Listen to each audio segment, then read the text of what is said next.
Let's meet our guest. His name is Joe Wisdom. He's no stranger to the show. At this point, Karibu Tana. Thank you. Great to have you here. Me too. Thank you so much for having me. Excited for us to dive into this topic today. All right. A few weeks ago, we were talking about the sort of women that men want, right? And the sort of women that they look for. And we had gone through a lot of different personas and personalities and characteristics and learned quite a bit of that. But it's only fair that we balance the scale and also talk about what is it, you know, that makes a man marriage material. So I don't want no fellas coming for me and saying at you, oh, why are you bashing gentlemen? This is not about bashing any gender. It's not about bashing anybody. This is about us learning and growing together. Okay, so like I mentioned, we already did this for the ladies. Time for us to do this for the gentlemen. Yeah. All right. So, are most men marriage material by your assessment in the current society that we live in today? Yeah, thank you, Joyce. And want to say that we say that men are grouped into by several aspects. Men work in groupings, and one of the groupings of men are men who are very ready. Men who exactly know what they want. Okay. We have others who are still thinking about it. Okay. We cannot say that they are confused, Okay. but they feel that it's not the right time to do this thing. Okay. There are others who are totally confused. They have no idea. You see? Now, one of the most dangerous things is that now having such a man, because we are having men who because of pressure that is there, they get into something, they get into a relationship, they get into marriage. And when we talk about, allow me to use the word marriageable and unmarriageable. Okay. And when we talk about marriageable men, these are now men who are marriage materials. Okay. Marriageable men, number one is that a man who understands where he is and where he is going. Okay. That is what I can say. Okay. A marriageable man is a man who understands where he is and where he is going. In short, a man who have a very clear vision of what he wants to do in life. Okay. Because so it's not necessarily about what he has. Not necessarily what he has. But again, when we talk about actually vision, a man with a vision, we are basically talking about a man who has a vision and is also doing it, doesn't stop on having. Because even con men are very convincing. You can have a man who keep promising you heaven when he very well knows that he cannot even give you hell. He has nothing to offer. Oh dear. But he has mastered the art of shortchanging ladies, promising everything, but he has nothing. So we are not talking about wishful thinking. Right. Because actually wishes are idle thoughts. Yeah. They'll never take you anywhere. Okay. We are not talking about men who are waiting to get money to do something. We are talking about men who have a vision and they are doing everything they can from where they are to make sure that that dream, that vision is being fulfilled. Come on. Yeah. I want to take you back just a little bit because you talked about there's some men who know that they want to get married. Yeah. There are others who are still thinking about it. Then there are the ones who are confused. Yes. What is it that makes a man, before we even get to assessing whether he's marriageable or unmarriageable, what is it that makes a man himself say that he is ready? You know, what is the difference between that first guy and these other ones? But especially the one who's, let's put aside the confused one, but especially the one who is uncertain and he's saying he's waiting for the right time or is waiting to be ready. What is it that distinguishes that readiness? Preparation is a state of mind. Preparation is not having a meko. Okay. Is not having a nice bed. It is not about, and structures are important. Those facilities are very important. But preparation is a state of the mind. When you are prepared psychologically, you also feel like I can hold these things. Things will not catch you by surprise. Some things will not happen to you. So when a man is ready, he feels it within himself, not because of pressure. Like, for example, when my time came, okay, I used to work in a place where we used to work with people who are older than me, and I had a lot of pressure.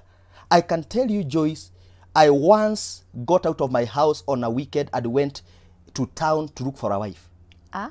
Yes, literally, I was just looking. Who is a wife material? Because I had a lot of pressure. Oh my goodness, I bet you weren't very successful. You see now, because when you are aligned to the purposes of God, Right. God rebuked me Yeah. and told me that Eve was not Adam's idea. That's right. It was God's idea. It is God who saw. So God told me, wait until I see. Wait until that time I see that you need. And I had to calm down. Okay. So there's a lot of pressure, and people sometimes can feel pressurized to do something of which mentally and psychologically they are not ready for it. And then you go and ruin somebody else's life in the process. You get someone's daughter in confusion, Right. and that messes up even the lives of your children. Yeah, generations. Okay. So now back to these marriageable versus, unmarriageable, if we're going to call them that today. We've talked about the first one being a man with vision, absolutely critical. Because at the end of the day, men also want to say, I'm the head of this household. Yes, yes. So if you're going to be the head of the household, you also need to know where you're taking the household. That's true. Right? You need to be a leader in that home and have a vision as far as where you want to take your family. Very important. But let's talk about faith, because I know you emphasize that a lot in your teaching and in your own personal life. How important is it, as far as faith and marriage for a man? For a man, a man is a constituent of his faith. Faith is the basis of the values that a man carries. And when a man leans towards a certain faith, that is what will form most of his decisions. Like, for example, those who come from the Christian religion, you find that to some of them, them that are deeply in it, they think or they are advised not to practice what we call polygamy. So you find that this man want to marry one wife. But there are others who have no issues. No, you can imagine Joyce now coming from a different faith as a lady. And this man is from a religion that doesn't believe in monogamy. So you are coming in thinking that you are the only person who will be in this marriage. Only for the man to tell you, now I'm introducing you to this other one and this other one. And you are getting surprised. But the issue is not whether you will agree or not, because he's not actually looking for your approval. The issue is that his faith is the basis of his values, of his values. Morals. Yes, his belief system is shaped by his faith. Wow. So faith to me is very important, because you must read from the same script. Right. Yes. And he needs to be subject to some sort of authority. Yeah. Right? He needs to be accountable to someone. Otherwise, you can be in a lot of trouble in that relationship. Very interesting. And you talk a bit about the church and there being a lot of women in church. But how comes our church girls are not getting married as quickly? Let me tell you, Joyce, and I want to really appreciate God for what he's doing even in our lives. I usually have a monthly program called Single Special, where just single people come, they mingle, we introduce ourselves, then we speak to them. Matters relationship, just like what you're doing this morning. Right. And through that program, I can tell you, we have seen so many. Since we began that program, we can even say more than 100 are able to connect, because you see what happens in church. There is a lot of hypocrisy. Okay. People want to look very smart, but in the inside they are breeding. Someone will come and walk right at the altar and begin worshiping, but somebody just wrote to her that morning that it is over. But she'll worship crying, and the pastor thinks that this lady is very spiritual. But the lady is just thinking of what has just happened. Oh no. So, and I feel it for our sisters, especially in church. Yeah. Because you find that some of these men, some of the men in the church, suffer from so many things that is surrounding them. Some men have no bugger points. They don't know what to say when they are approaching a lady, apart from "I dreamt." And would tell them, Lord. Yes. They come in the name of yesterday dreamt, I was in a dream. Actually, I dreamt I saw two ladies coming. One of them stumbled and fell, and you are the one who remained standing. And it's like, that is enough confirmation. No, sasa come on, dream. What makes you think that is enough to get somebody? Let me tell you, Joyce, things are happening. And when a man comes in that way, some ladies are not quick to ask and even to seek. Let me also, some of them just fall into it. And that is how many young ladies have fallen victims of some of these men. Men who come in the name of the Lord. 1 month later, after the lady has given in, because it is the Lord who spoke, the man comes because he has gone to another church and found another lady, and she comes and tells that he had another dream. Yes, you see, a dream is what we call EEP, easiest entry point. He's looking, how can I access this lady? I must go because she's born again, Holy Ghost filled, tongue speaking, heavenly booked and confirmed. I have to go in the name of the Lord. I have to go in the name of the Lord. So the lady are falling victims of some of these men. And some of these men are in church, by the way. Yeah. But they don't know how to go about it. They need some direction. They need some help.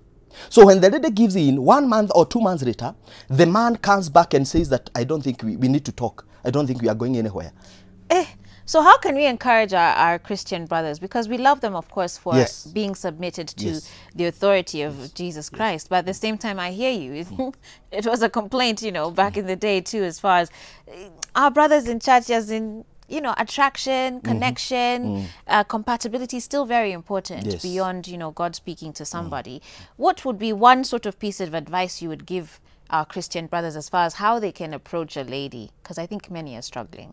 You see, I say that purpose comes before partner. Before any man thinks of approaching a lady, he must have a clear path. Come on. He must have a clear idea of where God is calling him. Now, that is your source of confidence. That is your source of confidence. That is what makes you now feel that it's true. I can approach this lady. Okay. That is your basis. Okay. That is your consideration. When you go to this lady, and this is what happens when you date a lady for the first day, for the second day. What you should be speaking is what you want to do in life. And this lady is reasoning to you very keenly. Before you even say that you usually faint. Those things, let them come badai. Before you share about your grandmother, launch your manifesto. Hey, grandmother, mengia first date aje. Ebu tuchukue a break. Ati grandmother is featured in the first date. Wow. Anyway, guys, we're going to take a break at this point. When we get back, we'll be continuing this conversation. And I like these tips that Joe Wisdom here is sharing with us. If you have any tips of your own, especially if you're a young man who's been married or just a man who's been married and things worked for you as well, or some of the lessons that you've drawn from your own relationship, I'd love to hear from you as well. 111 444 111 is the SMS line. Also comment on Facebook at Switch TV Kenya, and we'll be back after this. Still a lot more to cover here with Joe Wisdom.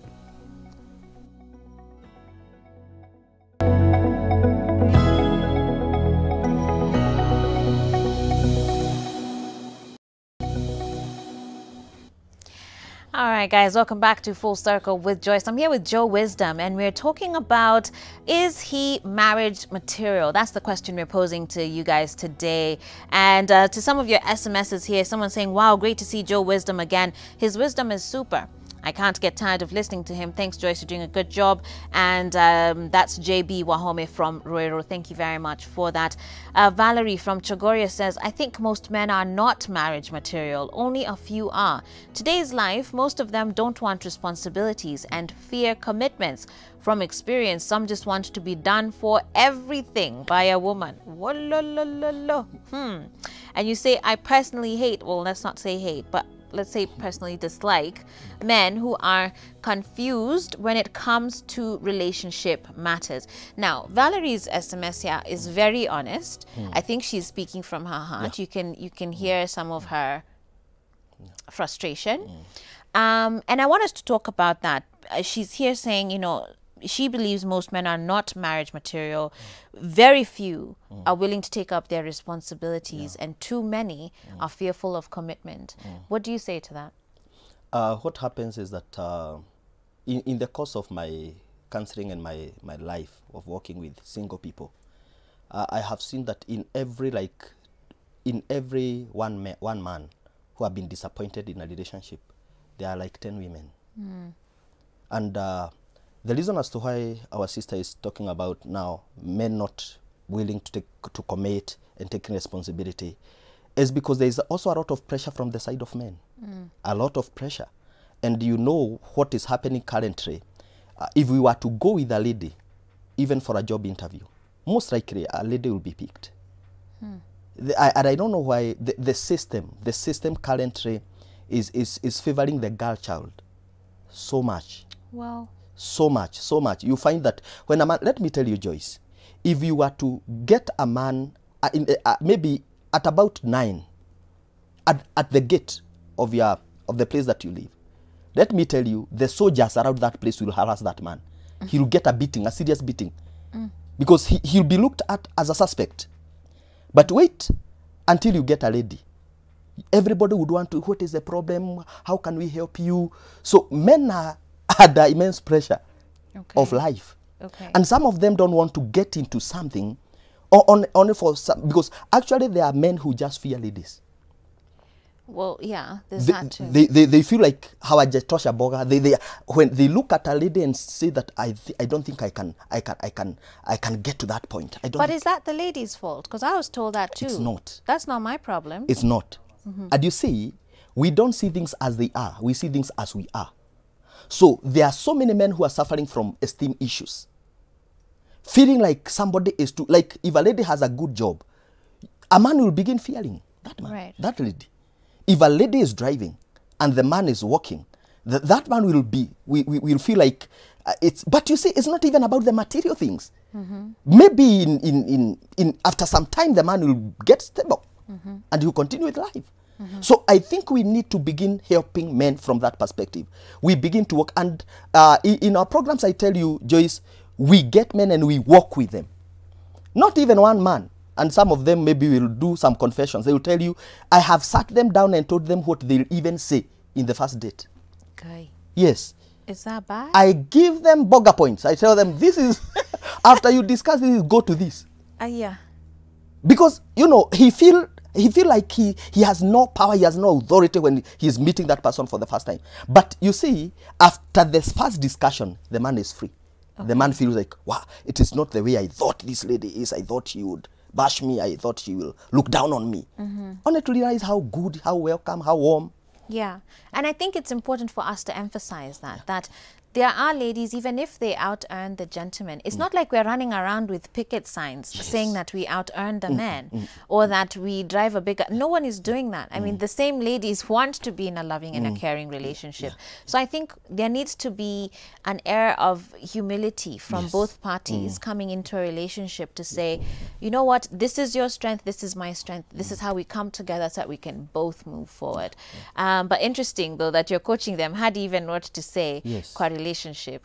But let's talk about fear of commitment. So responsibility is one thing, and I can see how there's a lot of pressure. You know, a lot of gentlemen will talk about pressure to provide and, you know, to be and to have. But what is this one about fear of commitment? And there are those ones, so there are those who just won't commit to anybody. Then there are the ones who are committing to too many at the same time. Yes. I think we look at it from those two dimensions. There are men who are just there to cheat on ladies and just have their good time and buy time and waste people's times. But also there are others who fear committing because maybe, for example, he has no stable job and he feel like, I'm waiting until that time that I feel I have a stable job.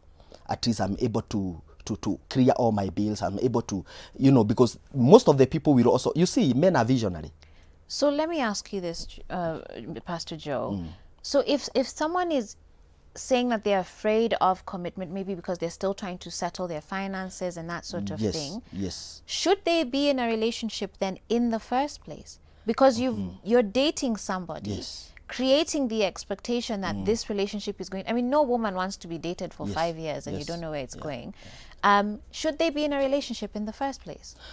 Some of these things are circumstantial, and for example, I have had cases where a man is very stable and they are actually planning for the wedding, unfortunately his job is terminated. Okay. And you feel like this man now feels, I don't think we can continue with these plans because he doesn't want to look like, you know, he has not even paid dowry. Okay. And maybe there's also the other part of our parents' undoing Sure. and the societal expectations. Sure. People want to see maybe you coming with 200,000, 500,000 and all that manner of things. And the man feels like I cannot commit because even if I'm calling my friends to come and help me, what do I have? I'm hardly surviving. Okay. So you find that the man may take a back seat from that point. But also, you know, men are funny. A man will get to a place and will go even to a meeting and find a very fine lady and say that, God, if you give me this one, I'll surprise you. So after he launches his manifesto and the lady agrees, it is not that he was ready. It is only that he's taking advantage of an opportunity. Right. Yani ameona like, if I don't talk to this lady now, I'll never find her again. So he want to get into something that he's not ready for, then buy time as he gets ready. Okay. Someone here is saying, hey Joyce, out of desperation, I got married to a brother in church who had nothing. I tried to support him with loans for businesses, but he failed in everything. When I could not borrow any more, he left me with 2 kids. What do I do now? I'm Susan from Oranga and I still desire to get married. Stuff like this just makes me so mad. But anyway, she... obviously, a lot of problems and mistakes on both their sides. She got married out of desperation and she admits that. But this guy, after this lady has jitolead, she supported you when you didn't have a vision for yourself. Maybe she helped you cultivate one. Then you bail and leave her with 2 kids. First of all, shame on you. Second, Mr. Joe. Now, let me tell you, Joyce. When I look at and when I hear the so many stories of people who have gone through frustrations and getting married out of desperation, at some point I sympathize with the ladies because let me tell you, there's a lot of pressure out there. And I want to shout out to Miriam, a lady doing a very nice program called After 30. Just talking to people, to young ladies who are above 30 years. Because there's a lot of pressure when you go to your village, everybody is asking, ako happy? And it's like, you don't even feel like going. Your parents are giving you pressure. And even in church, younger people than you, people who met you in the youth, you know, are getting married and you are just there. You are even now looking like an ancestor. You have been there, you know, forever. And due to that pressure, a brother, let me tell you, when that is happening to a sister, let me tell you, he will spot a man and he'll push him. And that is why I say one of the greatest mistakes single people make, especially ladies, is telling a man you love him before he does. It's very dangerous. Even if you are getting old, you can behave in a manner to suggest, but don't let any word come out of your mouth looking like you are giving an advance to a man. Right. So for our sister, what I can tell her, let her concentrate right now in bringing up the children. You never know, because you know we are also guided by the good book about marriage. And if the man may be, by the grace of God, if he's changed, because now that man is like an unbeliever. The Bible says that a man who cannot provide for his house is worse than an infidel. So there was a place that man, because the solution is not even for that man getting married again, because the problem was not ready. So we need such ladies who are very hardworking. May she concentrate right now in raising up her children. Okay. Yeah. Another person here says, these men out here singing how they want wife material and themselves aren't even ready to be husbands. So stingy, and some smell like atmosphere. If you want a good wife, be a good husband first. God can't entrust his good daughter to you, yet he knows you can't compliment her his way. That's Anastasia from Mushatha. Wow. And I want us to talk about that too, because I think I've had some very frustrating conversations with a few gentlemen who say things like, how am I supposed to know if she's a good wife if she's not coming to cook and clean for me? And you've not even committed to her. Like it's like you just want a house housemate or a house help with benefits. Like, come on. Yeah. So what do you say to those gentlemen? Because I think there are some people who have actually created a very warped standard of determining whether a lady is you know, the one for them or not. And I think we need to be focusing on such people and asking ourselves the question, is that really someone who is worth marrying at this point? I usually tell men, if you are looking for the right woman, are you the right man? Because you can be looking for something that you are not. Actually, we say that you don't attract who you want, you attract who you are. And this is what is happening to many men. Yeah. Many men will tell you that the kind of women I want are always running away from me. The one that I don't want keep running after me. And I tell them, that basically tells you the one running after you is your kind. Please stop and have a conversation. Yeah. If you want the kind that you are after, who are not even bothered, raise your standard. Okay. Raise your standard. Okay. So basically, like, there's that category of men. And our sisters, Joyce, even in the church today, are going through a very, very difficult moment. Men need to go for seminars. You see, when we call even for marriage and for single seminars, very few men show up. So women are so ready, but the man is not ready. We are busy looking for money, we are busy doing a lot of things, but we are lacking in other areas. So we amass wealth only for it to come down on a single day, because we never prepared. We never prepared for marriage. And marriage is one of the pillars in business. If your marriage is not working, there's no way you can excel in business. Okay. Because you are leaving your house, you have fought with your wife, you cannot even concentrate. At some point, she even takes you to court. Half of your wealth is divided into two. And you feel like she has been at home, she has not been doing anything, you know, and such things. So I think for us to have a clear conversation and a productive conversation, men must begin to read books on relationships. Okay. They must begin to attend seminars on relationships. Yeah. They need to know what they need to do. Even now, our brothers in church, and I usually encourage our brothers in church, because again, the bar is too high. The bar is too high. You don't want just to marry a lady and you're making her suffer. She used to live a good life when she was single. She has come to your life and she looks like she cannot even, you know, wear the way she used to do. You know, it's like marriage to her is retrogressive. Is retrogressive. It's taking her back.